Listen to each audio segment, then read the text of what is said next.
Masih ingat rumusnya, rumus tafsir? Masih ingat? 500.000? 1 juta? Serius? 5 juta? 10 juta? Betul. Waktu habis. Habis. Habis waktunya, udah habis. 2S 1L. Ingat itu, rumus tafsir. 2S 1L. Catat, nanti kalau saya tanya lagi, sudah tahu jawabannya. Assalamualaikum warahmatullahi wabarakatuh. Alhamdulillahirabbil alamin. Allahumma sholli ala sayyidina Muhammad wa ala ali sayyidina Muhammad. Kembali lagi di channel Khonispedia. Semoga kita semua dalam keadaan sehat walafiat. Semoga rezeki kita dilapangkan dan segala urusan dimudahkan. Amin. Sebelum lanjut pada pembahasannya, mari kita bersama-sama dukung channel Khonispedia ini dengan cara tekan tombol like, komen, share, dan subscribe-nya agar channel ini dapat berkembang dan dapat terus menjadi penyambung tausiah Islami. Baik, mari kita simak penjelasan dari Ustadz bersama-sama dengan harapan dapat menjadi tambahan ilmu yang bermanfaat untuk kita. Bismillah. Ini indahnya tafsir ini nih. Bismillahirrahmanirrahim, halaman 41. Nomor 32.202. Ini Masya Allah, riwayatnya dinomorin nih. Ya, sampai puluhan ribu riwayat untuk menafsirkan ayat. Qala al-muallif rahimahullahu ta'ala haddatsana Ibnu Abdul A'la qala haddatsana Ibnu Thawr an Ma'mar an Qatadah mithlahu wa qawluhu yauma tarjuf rajifah. Adapun yang dimaksud dengan firman Allah yauma tarjuf rajifah, yaqulu ta'ala dzikruhu yauma tarjuful ardu wal jibalu, Al-Muzammil ayat 14. Ini yang saya maksud tafsir Quran bil Quran. Jadi kalau Bapak Ibu temukan ayat ke-6 di An-Nazi'at, itu bukan berdiri sendiri. Masih ingat rumusnya, rumus tafsir? Masih ingat? 500.000? 1 juta? Serius? 5 juta? 10 juta? Betul. Waktu habis. Habis. Habis waktunya, udah habis. 2S 1L. Ingat itu, rumus tafsir. 2S 1L. Catat, nanti kalau saya tanya lagi, sudah tahu jawabannya. Insya Allah saya tanya lagi, ya, tanpa hadiah. Itu 2S itu 1 siyak, 2 sibak, L-nya lihaq. Siyak itu ayat yang dibaca, sibak itu hubungan ayat yang dibaca dengan ayat sebelumnya. Lihaq adalah hubungan ayat yang dibaca dengan ayat setelahnya. Jadi jadi penafsir itu tidak main-main.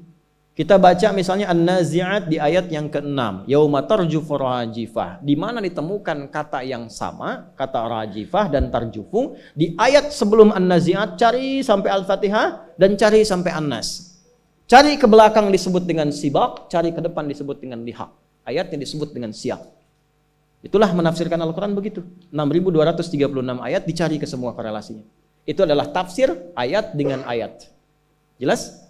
Nah, tafsir ayat ini juga bisa diketahui dengan penjelasan di Al-Muzammil ayat yang ke-14. Ya. Yauma tarjuful ardu wal jibal. Nanti yang sering diperebutkan dunia nih, kadang-kadang sengketa dan sebagainya. Yang disengketakan itu sudah hilang, habis semua. Bahkan hancur. Ya. Ini ada sengketa tanah, perebutan tanah. Kata Allah, apa yang kau rebutkan itu satu saat yauma tarjuful ardu, tanah yang kau sengketakan hancur. Sekali tiupan, hancur. Dulu sami'na, dengar ayat, gak ada yang rebutan lagi, wakaf. Berbagi, secukupnya hidup untuk beramal. Luas beramal, boleh. Tak mampu beramal, dia bagi. Karena dia tahu yang dipijak itu satu saat hancur semua. Tinggal persaksian yang dipijak itu bersaksi apa? Dulu sami'na, dengar, langsung taat. Sekarang, yauma tarjufu, begitu kemudian, maaf ya, ditiupkan sasakala. Sekarang pembuktian, sekarang kekinian, NASA kan sudah menemukan semacam trompet yang pernah saya gambarkan dulu kan. Semacam trompet sasakala itu. Dan kita kan ada di ruang itu. Begitu suara keluar dari sifat yang seperti trompet itu, boom, hancur semua. Ayatnya sudah dibuktikan dari 15 abad yang lalu, sekarang sudah ada pembuktian secara ilmiahnya. Masa belum yakin juga? Maksudnya gini, nggak usah rebutan dunia. Kalau ada orang naik jabatan, nggak usah iri, nggak usah dengki. Ya, jangan cari manuver-manuver untuk menjatuhkan orang lain. Karena pasti Allah tempatkan itu ada hikmah di dalamnya. Doa yang baik-baik, ya Allah berikan keberkahan di jabatannya. Ya Allah berikan kenyamanan, kebaikan untuk dunia akhiratnya. Berikan hidayah kepadanya. Itu yang dilakukan. Ya Allah nggak pantas dia ada di situ. Jatuhkan dia besok ya Allah. Doa apa? Nggak boleh. Nggak boleh. Doakan. Doakan. Karena pasti ada hikmah. Ada orang kaya, doakan. Doakan.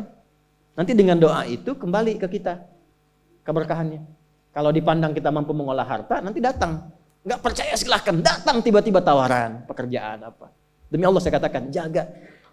Allahu Akbar, hati itu jaga betul. Yang baik-baik aja. Nanti lebih tenang hidupnya begitu. Lebih tenang. Yang bahaya itu yang nggak tenang, kaya nggak tenang, itu semua dikerjakan. Maksiat dikerjakan, minum dikerjakan, narkoba dilakukan. Karena nggak tenang hatinya Pak. Dan nggak berkah itu. Jadi yang banyak pun karena nggak berkah, rasanya nggak ada. Capek sendiri, kerja lagi, cari lagi, pikirin lagi. Gak sempat sholat, gak sempat baca Quran. Yang paling parah, harta yang dihasilkan, dia bahkan tidak menikmati. Itu yang paling bahaya. Jadi ayat ini ingin memberikan kesan bahwa ketika masuk ke ayat 6 dan seterusnya, jangan pernah mengagungkan dunia terlalu dalam. Karena itu akan mencelakakan Anda dan mengantarkan pada jurang yang tiada tepinya. Sampai kiamat tiba.